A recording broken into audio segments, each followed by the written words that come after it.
Comment réalise-t-on une prévol sur un avion? Je suis avec cet avion DR400 Foxtrot Golf Juliet Québec Kilo. C'est parti!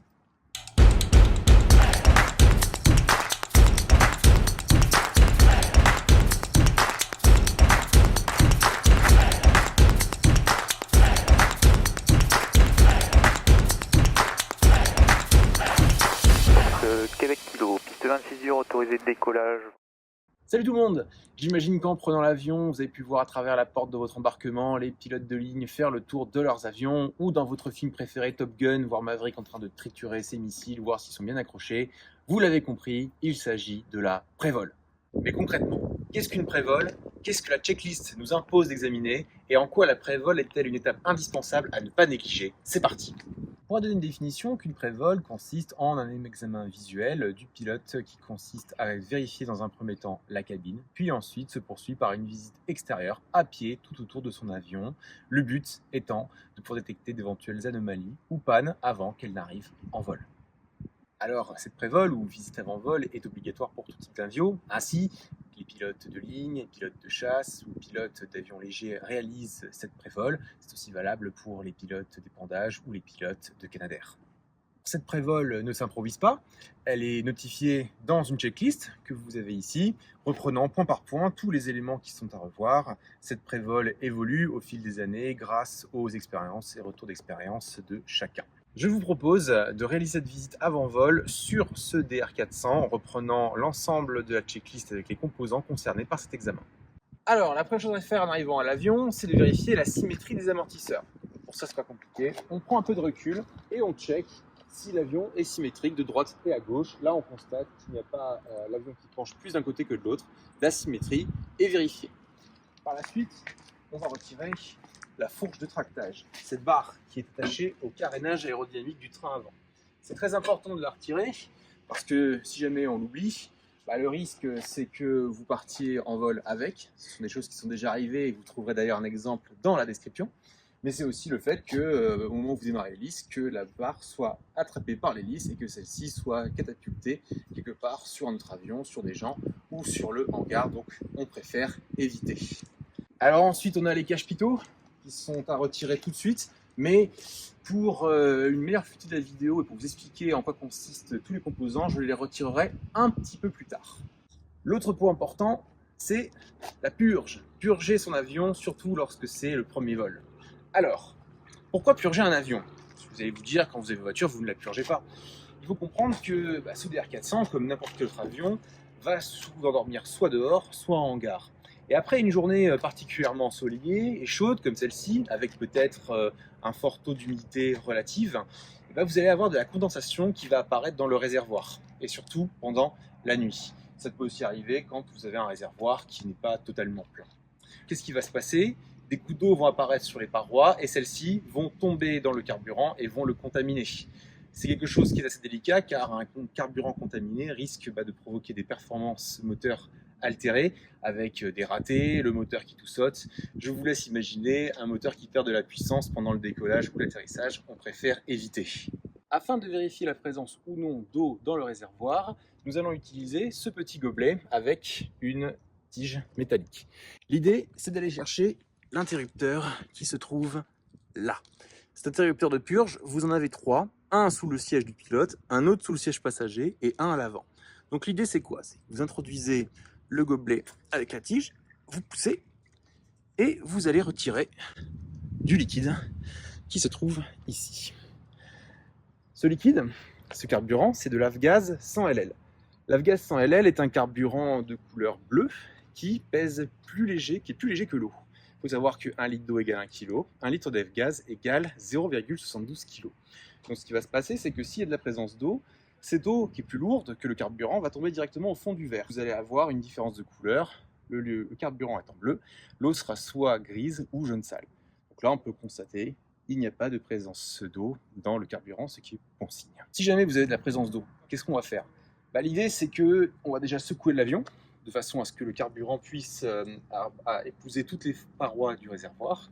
Et dans ce cas-là, qu'est-ce qui va se passer? L'eau va directement tomber au fond du réservoir et il faudra purger autant de fois que nécessaire afin de retirer toutes les parasites d'eau qui polluent le carburant. Cette phase de purge est importante. Et sachez que dans le BEA, vous avez déjà des rapports où les pilotes n'ont pas correctement purgé leur avion et ces derniers ont eu des soucis au niveau de décollage avec des performances, des ratés, l'avion qui tout sautait. Je vous mets les liens en description si ça vous intéresse. Après avoir fini cette première étape de arrivée à l'avion, nous passons à la vérification de la cabine. Une fois à l'intérieur de la cabine, on va regarder dans un premier temps que les gouvernes ne soient pas bloquées.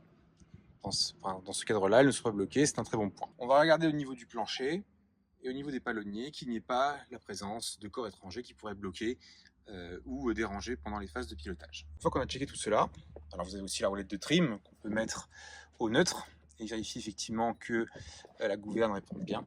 Et ensuite, on va pouvoir mettre en route la batterie, checker le niveau de carburant par rapport au vol que vous avez pu réaliser et à la préparation de votre nave, allumer la pompe électrique pour tester la pression d'essence, et enfin allumer tous les feux, que ce soit roulage, atterrissage, les feux anti-collision ou encore les feux de navigation.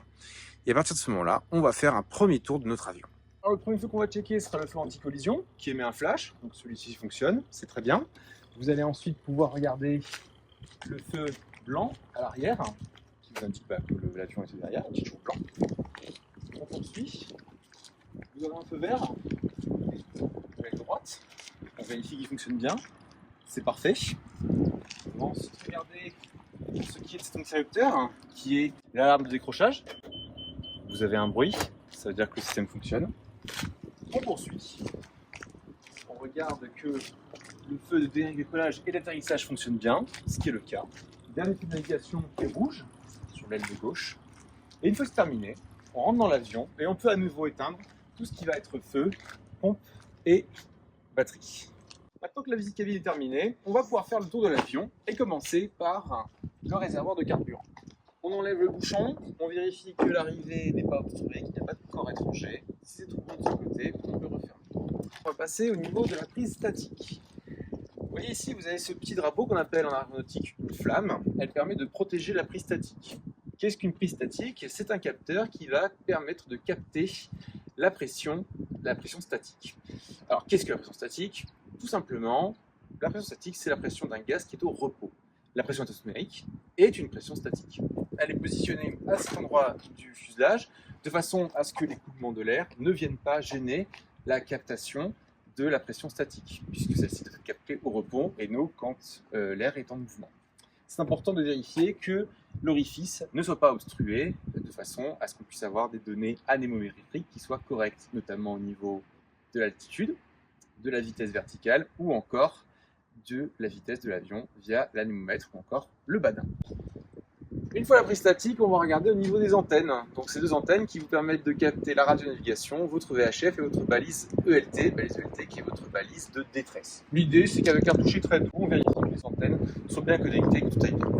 On va passer au niveau de la gouverne de profondeur. Cette gouverne aérodynamique vous permet de gérer votre axe de tangage. En gros, votre avion va soit monter, soit descendre. C'est important de bien checker effectivement toute cette partie qui est le bord d'attaque, vérifier qu'il n'y ait pas de présence d'impact, qu'il n'y ait pas non plus la présence d'insectes, puisque celles-ci vont altérer votre performance aérodynamique et créer davantage de traînées. Les flux d'air qui à l'arrière vont créer une résistance et faire que vous allez moins vite. On vérifie effectivement que là tout soit bien, tout est propre. On peut effectivement aussi basculer la gouverne. Et si vous regardez les commandes qui se trouvent là-bas, vous allez voir que les commandes répondent, que ce soit vers l'avant ou vers l'arrière, ce qui signifie que, à ce stade, la gouverne de profondeur répond bien. Une fois que c'est checké, on va pouvoir continuer vers l'arrière. Et là, on va tomber sur cette mini-gouverne où il y a marqué « Ne pas toucher », c'est normal. Cette mini-gouverne, c'est la mini-gouverne qui permet de gérer votre compensateur de régime ou encore ce qu'on appelle votre trim. On l'a vu tout à l'heure quand on était en vérification cabine. Comme vous pouvez voir, quand je lève, la mini-gouverne suit le mouvement de la gouverne de profondeur. Il faut comprendre que ce trim, il est ici pour pouvoir compenser, neutraliser un effort que vous allez avoir en vol. Vous aurez votre vent relatif, vous aurez aussi la direction du vent qui fait qu'à un moment ou à un autre, que ce soit en phase de décollage, d'approche ou en palier ou en atterrissage, vous allez avoir un effort qui va se créer, qui sera nuisible. Ça signifie que les commandes vont vouloir aller vers l'avant ou vers l'arrière sans que vous le vouliez. La commande de trim est faite pour neutraliser cet effort de commande nuisible. Ce qui va se passer, c'est que vous allez avoir beaucoup plus de confort dans votre pilotage, ça générera moins d'efforts, vous serez moins fatigué et surtout pourrez vous concentrer sur d'autres tâches pendant votre pilotage. Une fois qu'on a terminé avec la gouverne de profondeur, on peut passer sur une autre gouverne qui est la gouverne de direction, la gouverne de dérive. Alors pour la checker, c'est pas compliqué, les deux mains à plat et vous vérifiez effectivement que cette gouverne répond bien. Elle est actuellement connectée avec les palonniers, les pédales dans la cabine. Ce qu'il faut savoir, c'est que cette gouverne, elle va être très utile pour générer l'axe de lacet. Ça signifie que vous allez avoir un vol qui sera toujours symétrique, notamment si vous êtes en virage. Si vous faites tourner trop souvent à gauche ou à droite et que vous êtes en virage, vous risquez d'avoir un vol dissymétrique, c'est-à-dire que le poids va venir totalement vers la profondeur du virage. Si vous tournez à gauche, et ben la profondeur va aller, le poids va aller à gauche. Donc du coup, un vol symétrique vous permet d'avoir un poids et une portance qui soient parfaitement alignés. Et ensuite, on fait exactement le même mécanisme. On check la gouverne de profondeur, on vérifie effectivement les côtés, les bords d'attaque, en s'arrêtant au niveau des commandes. On vérifie effectivement que les bords d'attaque soient propres, qu'il n'y ait pas la présence d'impact. Puis à nouveau, on repasse au niveau du fuselage. Nous avons à nouveau ici une prise statique. Je retire ma deuxième flamme. La prise statique ici est présente comme de l'autre côté. Pourquoi? Parce que si jamais vous avez un vol qui n'est pas symétrique, le risque statique, s'il n'y en a qu'une seule, risque de capter l'écoulement de l'air et donc du coup la pression dynamique. Et ça, on préfère éviter, sinon vous allez avoir des données anémométriques erronées, que ce soit au niveau de votre vitesse verticale, de votre altitude et pourquoi pas aussi de votre vitesse. Donc, intéressant d'en avoir toujours deux. S'il y en a un qui lâche, l'autre prend le relais. On arrive ensuite au niveau des volets. Alors les volets, qu'est-ce qu'on va regarder? On va checker que il y a bien une présence d'un petit jeu, ce qui est tout à fait normal. On va vérifier les fixations au niveau des pas de vis, etc. Les volets, à quoi ça sert? Ils vont tout simplement vous servir à vous sustenter. Entre guillemets, quand vous sortez les volets, vous avez de meilleures performances lorsque vous avez des vitesses qui sont plus ou moins faibles, donc quand vous volez à des petites vitesses. Quand vous allez décoller, vous allez souvent sortir un cran de volée pour avoir les meilleures performances en termes de vitesse et d'altitude. Si vous devez décoller plein volet, ça veut dire que vous avez des obstacles devant vous, des arbres, des hangars, donc du coup vous souhaitez prendre de l'altitude rapidement. Les volets vous permettent d'avoir cette performance altitude rapide. Vous pouvez aussi décoller sans voler quand vous avez une piste extrêmement longue avec zéro obstacle. Forcément, vous décollerez, prendrez l'altitude moins vite, mais par contre, vous irez plus rapidement. On check effectivement la vérification des volets, la vérification du jeu, et on est bon. Vous avez ensuite les ailerons. Donc les ailerons, qu'est-ce qu'on va regarder? On va regarder au niveau des coussinets qui se trouvent ici pour éviter qu'il y ait un contact trop violent avec le reste de l'aile. On va vérifier le mécanisme ici qui est bien graissé, qui fonctionne bien. On va regarder aussi sous l'aileron, puisque vous avez ici un câble qui vous permet, grâce aux commandes, de manœuvrer les gouvernes d'aileron. Ces gouvernes ont un rôle très important puisqu'elles vous permettent de générer l'axe de roulis, donc la possibilité de pouvoir incliner votre avion vers la droite ou vers la gauche et de réaliser des virages. Et quand on regarde effectivement les gouvernes, vous pouvez voir que si je braque l'aileron en hauteur, on tourne à droite, et si l'aileron part vers le bas, l'avion tourne à gauche. Donc là, on peut constater que cet aileron fonctionne très bien, c'est une très bonne nouvelle. On vérifie ensuite cette partie de l'aile qu'on appelle le saumon. Le phare vert, on l'a déjà checké, il est en bon état. Et ensuite, on vérifie toute cette partie de l'aile qu'on appelle le bord d'attaque. Ce bord d'attaque est important puisque c'est là où le flux d'air va passer par l'extrado ou l'intrado et vous permettre d'avoir de bonnes performances de vol. Pareil, comme pour la gouverne de profondeur, on vérifie qu'il n'y ait pas de présence d'impact, pas de présence, trop de présence d'insectes qui pourraient nuire du coup aux performances et à la vitesse de l'avion et vous faire une traînée trop importante. Donc là, on est bon. Tout à l'heure, on a vu rapidement ce petit interrupteur qui est l'interrupteur, l'avertisseur de décrochage, l'alarme de décrochage. Alors cet interrupteur, vous pouvez voir, c'est comme un interrupteur de lampe. Il va se soulever si jamais effectivement votre aile a trop tendance à cabrer, donc à partir vers le haut. Si cet interrupteur se déclenche, ça veut dire que vous êtes à la limite du décrochage. Votre avion vous prévient, vous êtes en danger de décrochage, vous devez tout de suite faire quelque chose, sinon votre avion va tomber. Cet interrupteur se déclenche à partir de certaines vitesses, que vous ayez voler ou non. Donc l'idée c'est que celui-ci soit en ordre et qu'il puisse effectivement vous prévenir d'un éventuel danger. En dessous, vous allez constater qu'il y a cette partie-là qui cache le train, on appelle ça un carénage aérodynamique. Ce carénage, on va vérifier qu'il soit propre. Là, il est impeccable. Il n'y a pas de présence d'impact ni quoi que ce soit. Il permet un meilleur aérodynamisme dans les airs, du coup de réduire votre traînée, puisque les trains d'atterrissage du Dair 400 ne rentrent pas. Donc là, pour le coup, on est bon. Ensuite, on va regarder On va fermer la verrière. On va vérifier l'huile dans le moteur. C'est une des seules choses d'ailleurs qu'on peut effectivement checker et modifier dans un avion quand on est pilote. Le reste appartient du coup au mécanicien. Vous avez dans ce trou une tirette que vous avez ici avec, vous voyez, la couleur d'huile qui est légèrement différente de la couleur de la tirette. Elle est située entre 4 et 6, donc ça veut dire qu'on a suffisamment d'huile dans le moteur. Donc il faut savoir que l'huile part dans un réservoir qui se trouve sous le moteur, qu'on appelle le carter.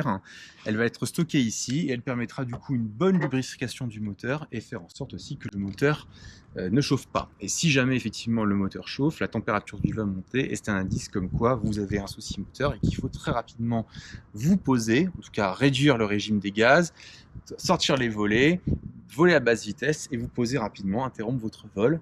Selon quoi, vous allez avoir un moteur qui risque de s'arrêter parce qu'il aura serré ou parce que simplement il prend feu. Donc on préfère éviter. C'est important de bien checker qu'il y ait suffisamment d'huile.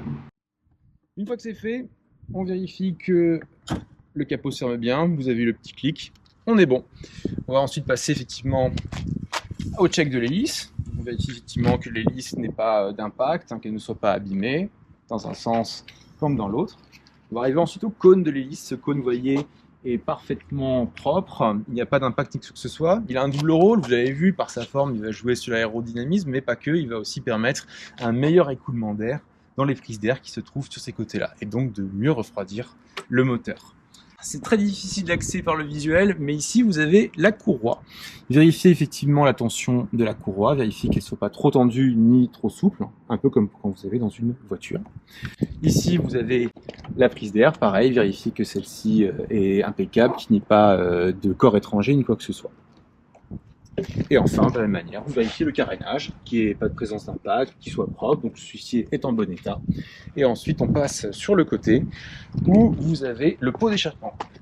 Alors le pot d'échappement de ce DR400 a été récemment modifié. On y a installé un silencieux pour faire en sorte de ne pas gêner les résidents et atténuer le bruit. Donc on va vérifier que celui-ci soit bien fixé, qu'il ne bouge pas, ce qui est le cas. Il est impeccable, donc pour le coup on a fini avec cette partie. Et enfin, vous voyez, on arrive un petit peu bientôt à la fin de la vidéo. On check à nouveau le bord d'attaque, les feux on les a déjà checkés. Ah, et on a oublié forcément, il faut toutefois l'oublier, votre troisième flamme qui se situe au niveau du tube de pitot. Alors le tube de pitot, vous voyez, c'est ce petit tube en forme de L qui forcément est comment s'appelle, creux. Celui-ci va vous permettre de capter la pression dynamique. Donc c'est la deuxième pression qui existe. Donc la prise statique gère la pression statique. Là, on va capter la pression dynamique, ça veut dire la pression d'un gaz qui est en mouvement. Le fait que votre avion avance, vous allez avoir les particules d'air qui vont passer tout autour de la prise du tube de pitot et une toute petite partie va se retrouver devant le tube pitot qu'on appelle le point d'arrêt et elle va vous communiquer du coup la pression dynamique, à savoir votre vitesse. Du coup, vous voyez, entre la prise statique et la pression la pression dynamique et la prise statique, vous avez l'ensemble. Le tube de pitot peut capter les deux pressions, donc qui capte la pression totale.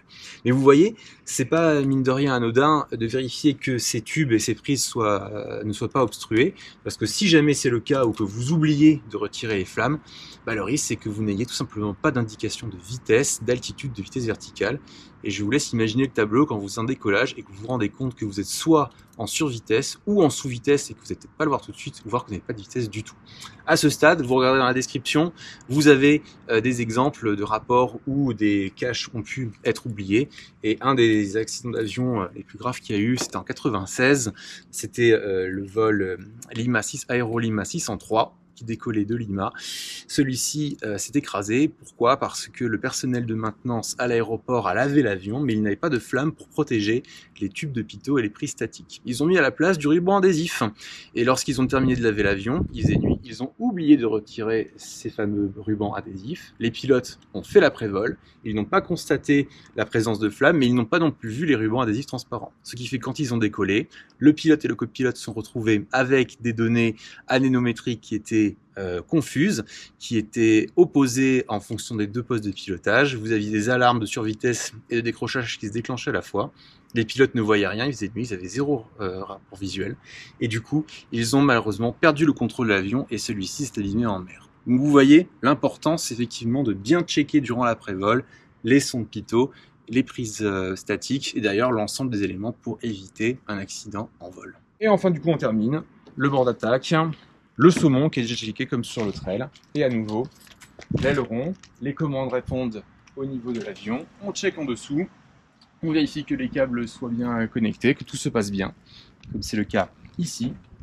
On vérifie le coussinet, on repasse un coup sur les volets, vérifier que les prises, que les pas de vis sont bien accrochés, qu'il y ait effectivement ce petit jeu. Ces volets seront aussi utiles pour pouvoir freiner l'avion, je ne l'ai pas dit tout à l'heure, mais quand vous atterrissez, vous êtes content d'avoir des volets. On peut aussi atterrir sans volet, mais forcément, les performances ne seront pas les mêmes. Et on revient à notre point de départ. L'après-vol est terminé. On a pu constater que tous les composants sont dans le bon ordre, qu'il n'y a pas d'anomalie ou de cause qui pourrait provoquer une panne. Le vol est safe. On peut se concentrer sur l'étape suivante qui est le fait de démarrer l'avion. J'espère que cette vidéo vous aura plu. Un petit pouce bleu, n'hésitez pas à mettre vos commentaires si d'autres sujets vous intéressent et que vous souhaitez les voir en vidéo. Et je vous dis à très vite pour de nouvelles vidéos.